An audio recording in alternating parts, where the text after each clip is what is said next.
Ala guys, ang daming sayote. Tingnan nyo yan, oh. First time kong makakita ng sayote sa buong buhay ko. O yan, oh, lalaki ng bunga. Kita nyo yan? Ay, bakit matinik ang sayote dito sa New Zealand? Tingnan nyo naman yung puno niya. Yan lang, oh. Napakaliit lang, tapos pinagapang lang nila dito. O, shoutout kay mother. Ayun. Ang daming sinampay, oh. O, ganyan magbibilad ng mga sinampay dito sa New Zealand. O, yan. Pinoy pa rin. Pinoy din yung may-ari ng kabila? Oo. Ang lalaki guys, oh. Ayan, oh, mag-harvest tayo. Hawakan mo yan. O, yan, ganyan lang. Laki, oh. Mag-harvest tayo. Uy, tingnan nyo.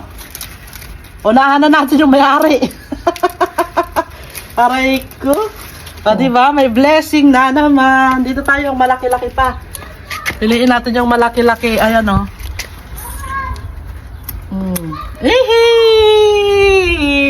First time ko maka-harvest ng sayote, ha? Dito pa sa NC. Oh, may sayote tayo. Meron pa ba dyan? Ang daming bunga, guys. Putihin na natin to. Baka maunahan kayo ng kapitbahay. Ay, maunahan ng kapitbahay yung may-ari. Oh, hello. Oh, yan, oh. Oh, ito pa. Diba? Pampansit na to. Pampansit pang halo sa giniling na ano, no? Ginisa. Wala na. Ayan, oh. Ito, guys, oh. Ang dami, oh. Ayan, oh. Diba? Sobrang namang tinik ng aray ko. Sobrang tinik naman ng sayote dito sa New Zealand. Ganito ba ang sayote natin dito sa Pilipinas? Di ba makinis? Tingnan nyo, parang ayaw naman magpakuha. Ops, nakalima tayo. 5 harvest. Ano pa bang mayroong ha-harvestin dyan?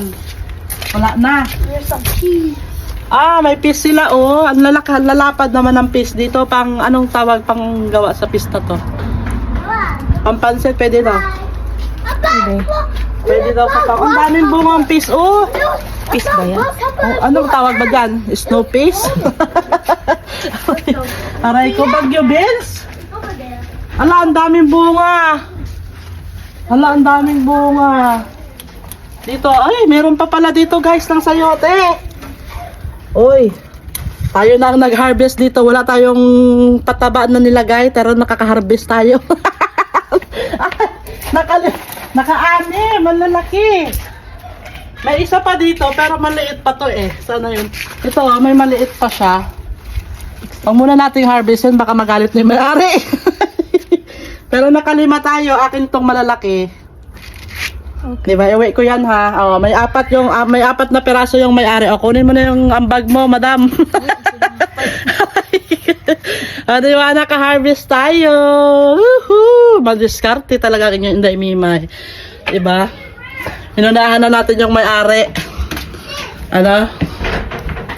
Meron tayong na-harvest. First time ko maka-harvest ng ganito, guys. Siyempre may lagayan agad sa inyong Inday Mimay. Ayan, oh. Bumisita lang tayo, no? Ayan, oh. Meron na agad tayong brown bag. Saan ka pa? Diba? Safety na agad. So, yun lang. Dapat madiskarte talaga kayo sa buhay. Kailangan pag may tanim si Kumare, may aanihin si Inday Mimay. Bye-bye!